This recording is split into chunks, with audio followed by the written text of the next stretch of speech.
guys, Nick the Drone Guy here. I'm going to do a pretty simple review of the Sony HX9V point and shoot camera, just kind of the bare facts. Well, it has 16x optical zoom, so it can zoom in pretty far. It's optical stabilization, so the video is going to be pretty darn stable.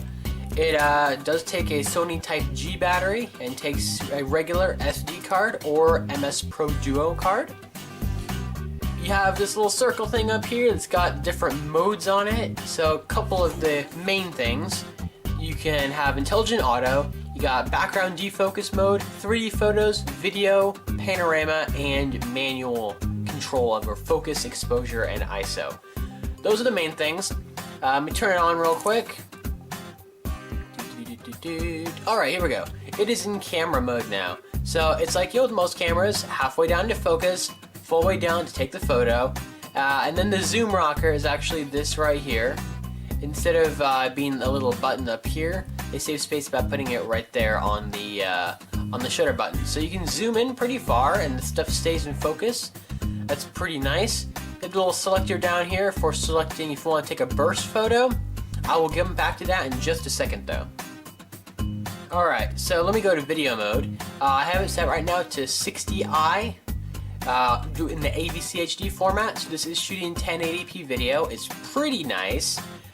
It does extremely fast autofocus with the video, and it also has a full stereo microphone with left and right audio channels instead of a mono microphone like most others do.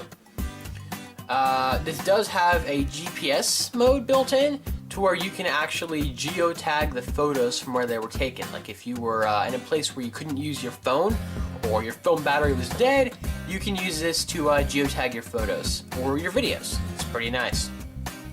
Background defocus mode is actually pretty cool.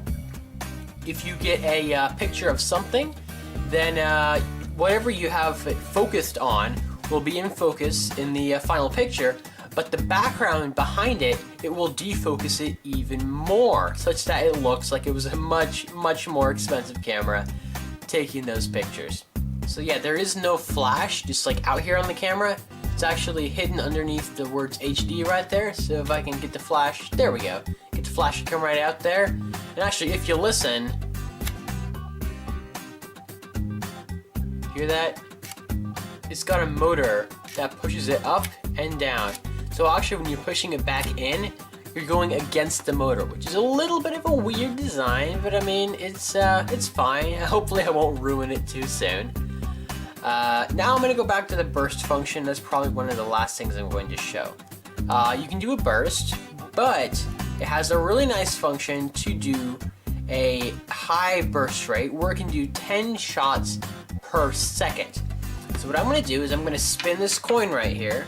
You can't even see it. I'm going to spin this coin right here, and I'm going to get some pictures of it and play back in burst mode. Okay. So I got some photos of it. I'm gonna let it sit here and take care of all these. Alright, so it's done. So now when you go back to the playback, this is really cool. This is one of my favorite things about this camera. When you go into the mode now, to view through all the pictures that you took, you tilt the camera left and right. That is so cool. It's kind of like what Apple has with the live photos, where you can take basically GIFs or GIFs, however you want to pronounce them, and play them back in your phone. This camera is kind of doing that too. It's a pretty interesting function built in. Although when you look at the photos on the computer, it does not save it as a GIF. It actually saves it as a little library of 10 full resolution 16.2 megapixel photos. So I hope you enjoyed this video. If so, leave a like down below. See you guys next time.